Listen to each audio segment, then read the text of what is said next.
0, 1. Let's get started.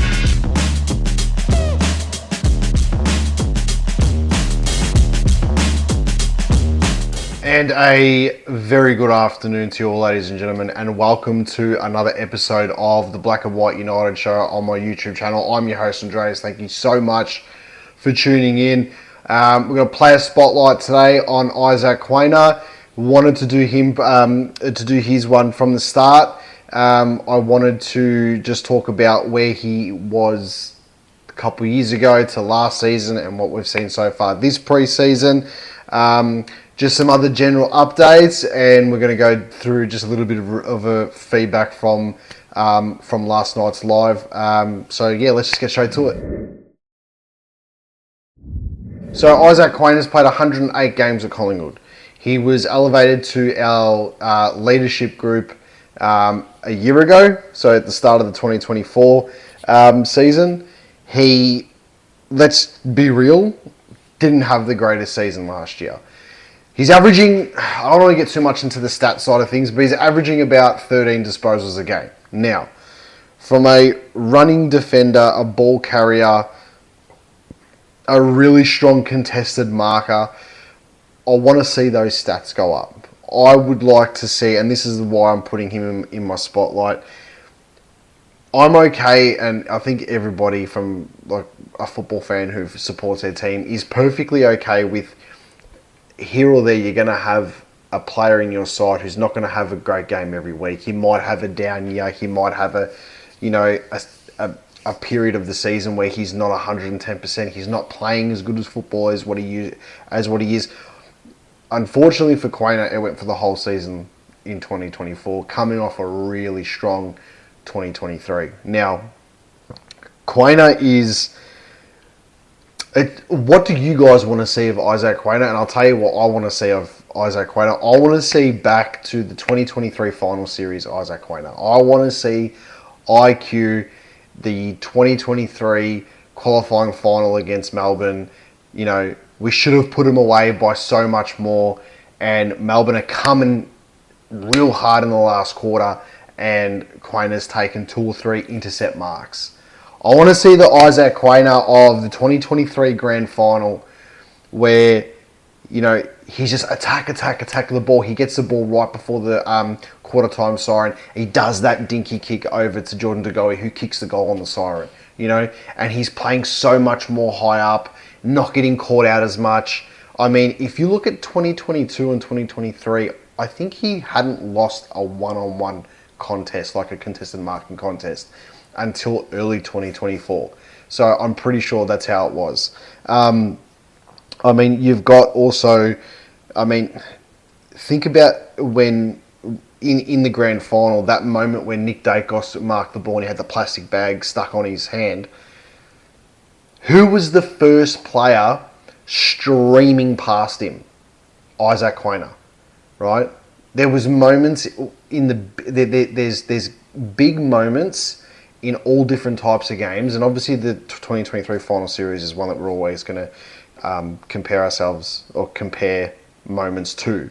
But even in 2024 against Adelaide, he set up the De Goey goal with that smother, and he wasn't having the greatest game. You know, obviously last season there wasn't as many moments, but there was also that moment against Brisbane in the second last game of the season where he's tackled, I think it was Zach Bailey, running into an open goal, and he's tackled him down. And we were still in contention for finals. Like, it was unlikely, but the possibility was there if other results had gone our way. So we had to just go for it, right? The Sydney game last year that we lost, that we should have won, you know, he had moments there too where he ran up forward and he kicked a goal. And the same thing against Melbourne. So if he can continue the form that he finished the year on, leading into this season, I think we're going to start to see the best of him. Now, if you want to talk about, we will talk about it, we'll go into his preseason this year. He is looking so much fitter, more mentally motivated. I think it's it's hard when you have a premiership hangover season, and most of our players did, and we've said it before in other videos where it just looked like, hey, we've done it, we're going to go through the motions, even though they'll never admit that. Fly would never admit that, and I don't think it was until the last quarter of the season last year where they were like, fuck, we're hungry again. But the damage had already been done, and I think that's what it was like. IQ is like, the picture perfect model for that, so to speak. I want to see him. What I want to see from IQ is the intercept marking. I want to see the run off the halfback, basically like a second wingman. You know what I mean? Or even if he's playing deep in defence, like playing a higher last man role and just pushing forward. Darcy Moore takes a big grab, bang, gives it off. Josh Dacos takes a grab, bang, gives it off to Quaynor. Like, I want to see that run that we had in 22, the run that we had in 23, and the run that we had towards the end of 2024, because he could get the ball off the halfback and the wing and just bomb it long into the forward line to our triple M's, right? And the ball bypasses, a Nick Dacos, a Jordan De Goey, a Jamie Elliott, a Bobby Hill, and you've just got someone big just clunking it, and he can just give that run. And that's what I think we're missing so much of last season. But his one-on-one work is so strong. Even last season when he wasn't playing that good, his one-on-one, when his confidence was a bit higher, it was dangerous. And it felt like he was just there and it was ready to be released. This season, I want to see us release the Q. Just go for it. I've got no issue if we go for it, and then get caught over the top, as long as we rectify the issue. But I'm not going to sit there and sulk about copping, one or two cheap goals a game against us, right? Especially if it's not like match-winning goals or anything like that. But if we're not scared and we're gonna go for it, and he's the perfect person to unleash all that there. So IQ in this video, he is in my spotlight. He is someone that I want to focus on. I want to see the finals IQ of 2023. I want to see that for the majority of the season, as I think we all do. So IQ, you're in my spotlight today. Hey everybody, thank you so much for tuning into my YouTube channel. Just a quick message out there. If you haven't already, could you please like and subscribe to my YouTube channel? It would mean the world. We're getting heaps of views. The traction's been really good. But yeah, we'd love to get the subscribers up. So if you haven't already, please hit the like button, subscribe, and you'll get your daily dose or your weekly dose of all things Collingwood for the fans, from the stands. Call it as you see it. And as always, guys, go the Pies. So just some other news. Collingwood training this morning. We saw Thomas McGuan training with the main group, which I think is fantastic. I mean, he'll be playing pretty much all his football. I'm pretty sure in the Coates League and also for Quaynor's seniors. Now, I saw the grand final last year, the EDFL grand final. He didn't have a game where he dominated or whatever, like he was like their best player, but he had moments in that game.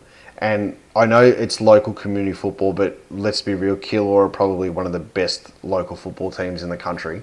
And the players that they have, former AFL players and stuff coming into their team and coached by his dad, Mick McGuan.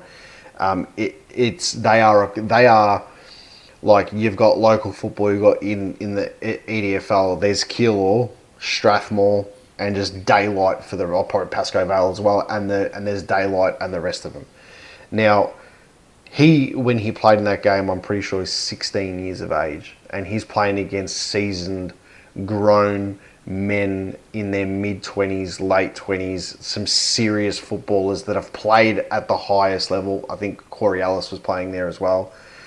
So there's a lot of players there that he was getting crunched with. And looking at him then, and then seeing the footage from training today, and also when he trained with the VFL team at the start of the season, already he is looking so much bigger and mature, and he's not even in the side yet. So all the training for him is just fantastic.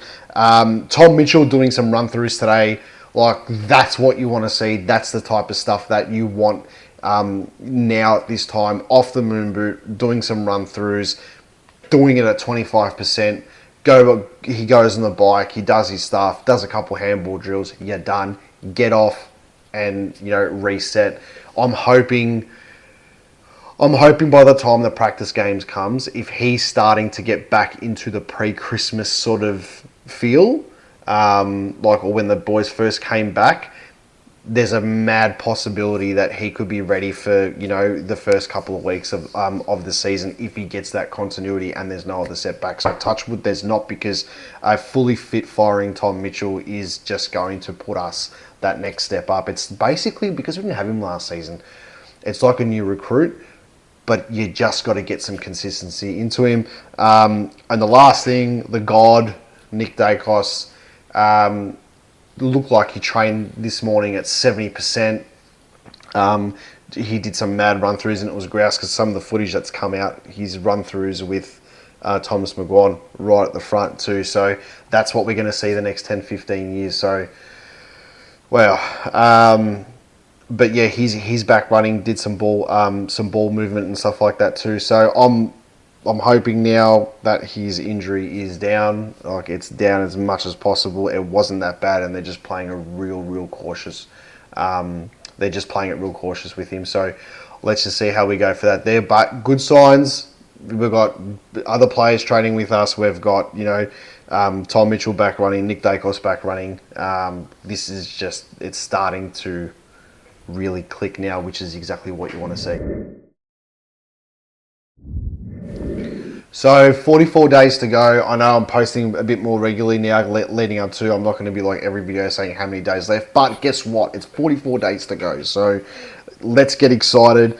Last night was a huge success. My phone went nuts this morning. I had it on Do Not Disturb when I was sleeping last night, but the amount of messages I got, the amount of positive feedback from our live, from the live that I did was awesome. I was a little bit nervous. I don't know why. I put myself out there for God knows how long now. I shouldn't be, but I was a bit nervous going on live. I did it through StreamYard, and I think when I started to when I finished it, 84 different people had come through throughout the whole hour. So that was like amazing. The feedback I've got, as I said, has been really good. So I'm going to announce Thursday nights at 8:30. Moving forward, I'm just going to put like over the next month or so, Thursday nights 8:30 is going to be the Black and White United live show. Basically, we're going to go live on YouTube. In February, there'll be one Thursday night where I won't be on because I'll be on holiday. So I'm just going to put the phone down for that week, unless something drastic happens. I just need to get away. Obviously, after the wedding and stuff like that, we haven't gone away or anything like that. So even though we're going away in June, we're just going away for a few days. So I want to put the phone down and just relax for a bit. But Thursday nights, 8:30, we'll be getting on. You'll be probably looking at about an hour. And then obviously as that goes on, we'll get people on, we'll do some interviews, we'll do some chats with some fans. Hopefully we can get someone really like a well-known Collingwood person on, which I'm trying to work on in the back. It's not my number one priority. My priority is fan-to-fan talk. So that might be different to some other content creators, which is perfectly fine because everybody's got a different aspect of what they do. But Thursday nights, 8:30, we are going live on YouTube, and I just want to say thanks everyone for the reception. Make sure you leave a comment. Make sure you tell me what you think, and you call it as you see it. And as always, go the Pies.